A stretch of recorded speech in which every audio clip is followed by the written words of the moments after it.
Bismillah, Assalamualaikum warahmatullahi wabarakatuh. Perkenalkan, nama saya Irnawati dari kelas PBA 2A, jurusan Pendidikan Bahasa Arab, IAIN Sultan Amai Gorontalo. Nah, pada video kali ini saya akan menjelaskan tentang psikologi pendidikan yang terdiri dari 12 bab bahasan. Yang pertama, tentang pentingnya psikologi dalam pendidikan. Apa sih itu psikologi? Apa itu pendidikan? Apa itu psikologi pendidikan, serta apa sih pentingnya psikologi dalam pendidikan. Psikologi berasal dari bahasa Yunani, yaitu psike dan logos. Psike artinya jiwa dan logos artinya ilmu. Jadi, psikologi adalah ilmu tentang kejiwaan.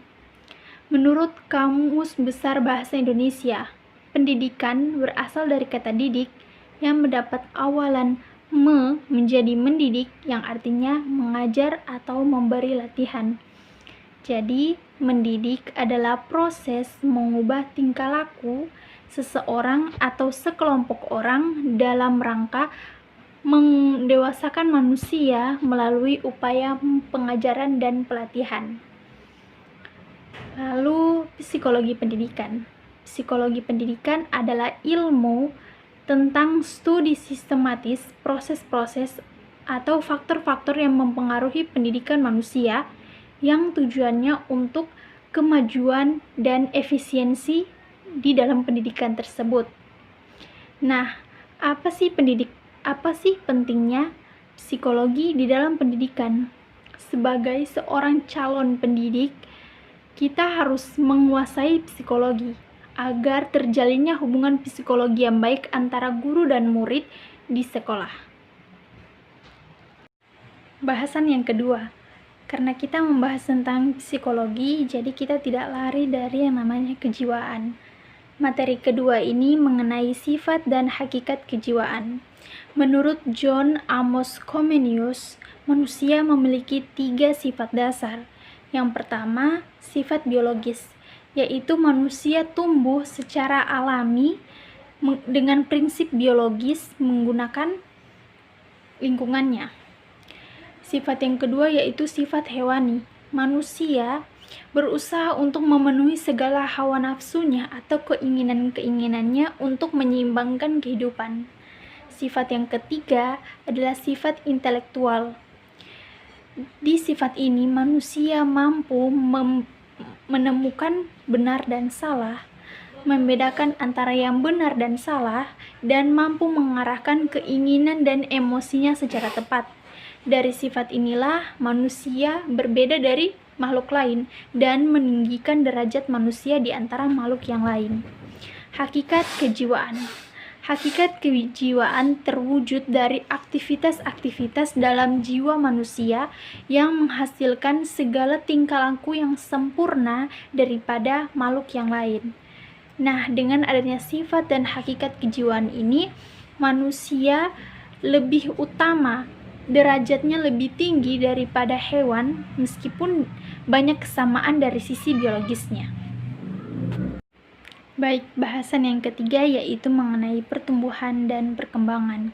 Pertumbuhan atau growth yaitu masalah tentang bertambahnya besar, ukuran atau jumlah, dimensi sel, organ maupun individu yang berkaitan dengan berat, gram atau pound, dan panjang, sentimeter atau inci.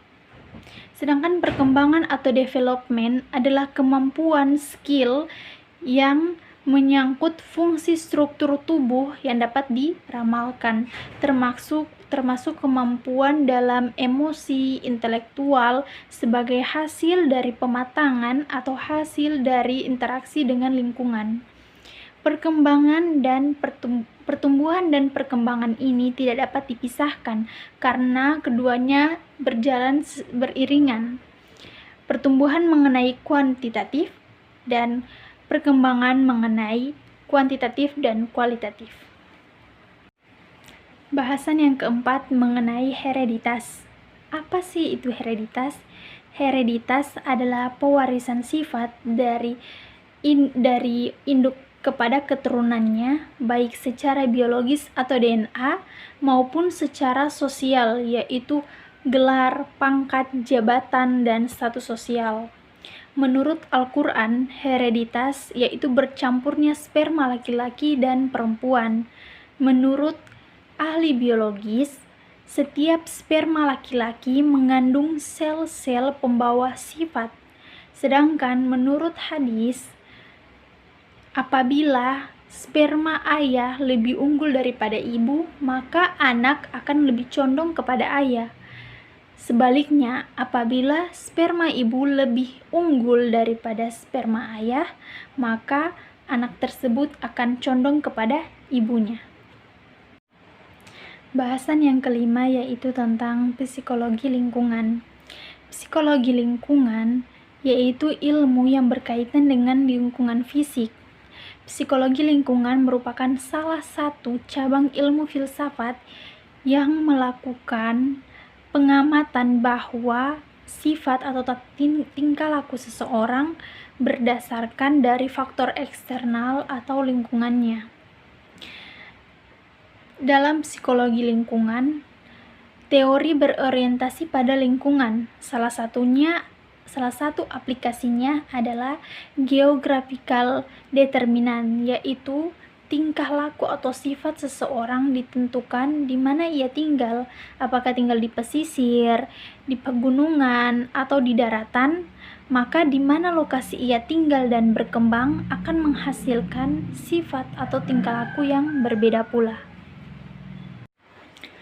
Bahasan yang keenam yaitu mengenai tinjauan teoritis dalam belajar. Ada 3 teori belajar menurut psikologi. Yang pertama, teori belajar menurut psikologi behavioristik.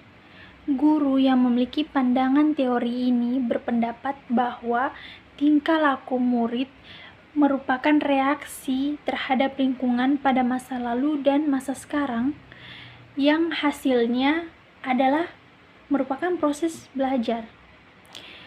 Yang kedua, teori belajar menurut psikologi kognitif.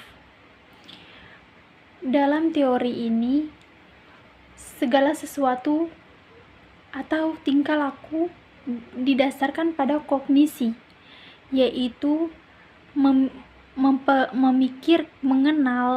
memikirkan di mana sesuatu itu terjadi.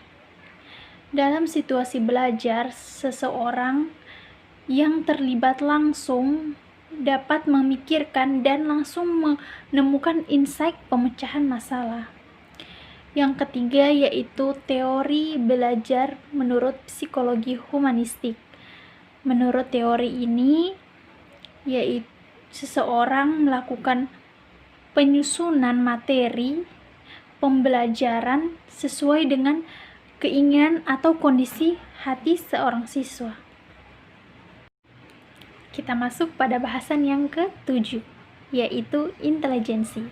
Menurut Kamus Besar Bahasa Indonesia, intelijensi adalah daya kreasi atau penyesuaian baik secara fisik maupun mental terhadap pengalaman baru. Pengalaman dan pengetahuan yang telah dimiliki siap untuk menghadapi kondisi baru. Menurut ahli yaitu Howard Gardner, intelijensi adalah kemampuan untuk memecahkan masalah, menciptakan suatu produk dalam berbagai macam setting dalam kehidupan yang nyata. Bahasan yang ke-8 yaitu tentang pengenalan peserta didik. Faktor yang mempengaruhi peserta didik itu ada 8. Yang pertama yaitu faktor keluarga. Faktor keluarga yaitu dipengaruhi oleh sifat jasmani. Biasanya seorang anak akan lebih tinggi daripada anak lainnya apabila ayah, ibu, atau kakeknya lebih tinggi atau lebih panjang. Yang kedua yaitu gizi. Seseorang anak yang memiliki gizi cukup akan lebih tinggi badannya dan lebih aktif geraknya daripada anak yang tidak memiliki gizi cukup. Yang ketiga yaitu kematangan fisik. Memang Dalam hal kematangan ini, meskipun seorang anak gizinya telah cukup, tetapi apabila belum mencapai usia kematangan, maka yang namanya pertumbuhan akan ditangguhkan. Yang keempat yaitu gangguan emosional. Seseorang anak yang sering mengalami gangguan emosional akan mempunyai berat badan yang lebih rendah daripada anak lainnya dan mempunyai berat badan yang tidak sewajarnya meskipun telah mencapai umurnya. Yang kelima yaitu jenis kelamin. Laki-laki pada umumnya lebih berat dan lebih tinggi daripada perempuan, tetapi pada umur 11 sampai 15 tahun, perempuan akan lebih tinggi dan lebih berat dibandingkan laki-laki, karena otot perempuan lebih cepat mengalami kematangan daripada laki-laki. Yang keenam yaitu status sosial. Seorang anak yang berasal dari status sosial rendah, tubuhnya akan lebih kecil daripada seorang anak yang berasal dari keluarga ekonomi tinggi. Yang ketujuh yaitu kesehatan. Anak yang sering sakit tentu berbeda dari segi geraknya, berat tubuhnya, kekuatannya daripada anak yang sehat dan jarang sakit. Yang ketujuh adalah stimulasi lingkungan. Anak yang sering dilatih oleh stimulasi lingkungan akan lebih terbiasa dan lebih baik perkembangannya daripada anak yang jarang dilatih stimulasi lingkungan. Bahasan selanjutnya, bahasan ke-9 yaitu tentang readiness dalam belajar. Menurut Kamus Psikologi, readiness atau kesiapan yaitu kesiapan menerima dan mempraktikkan tingkah laku tertentu. Readiness adalah kesiapan seseorang untuk melakukan sesuatu. Pada faktanya memang setiap individu memiliki perkembangan individual yang berbeda, maka setiap individu akan memberikan sesuatu atau melakukan sesuatu sesuai dengan apa yang pernah dialaminya. Faktor-faktor readiness dalam belajar yaitu motivasi, kesiapan diri, mental, dan lain-lain. Bahasan yang ke-10 yaitu motivasi belajar. Apa sih itu motivasi? Motivasi yaitu dorongan secara sadar atau tidak sadar pada diri seseorang atau sekelompok untuk melakukan usaha sebagai tujuan atau sebagai jembatan untuk mencapai tujuan atau keberhasilan dengan perbuatannya. Motivasi belajar ini sangat penting bagi seorang siswa agar ia mau untuk belajar. Adanya keberhasilan tergantung pada motivasi belajar. Mau tidaknya ia belajar tergantung pada kerasnya motivasi yang ada dalam dirinya sendiri. Bahasan yang ke-11 yaitu tentang kesulitan belajar. Kesulitan belajar adalah permasalahan yang dialami oleh seorang siswa yang susah untuk menerima pelajaran dengan baik daripada siswa-siswa yang lainnya dibanding dengan murid yang lainnya, karena adanya faktor atau permasalahan yang membuat seorang siswa tidak mencapai tujuan belajar dengan baik. Pada dasarnya, kesulitan belajar ini disebabkan oleh intelijensi yang kurang atau kecerdasan yang kurang terhadap siswa.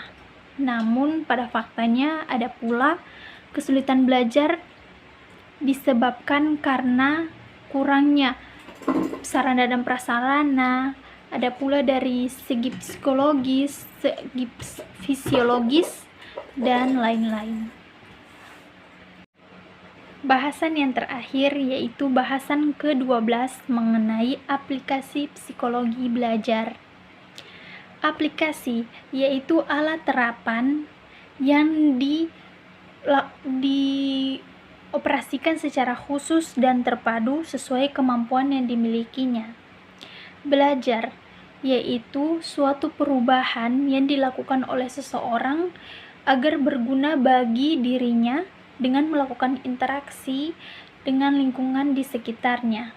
Dari pengertian tersebut dapat disimpulkan bahwa aplikasi psikologi belajar yaitu penerapan ilmu-ilmu jiwa dengan teori-teori agar dapat menciptakan suatu teori bagaimana cara belajar dan pembelajaran.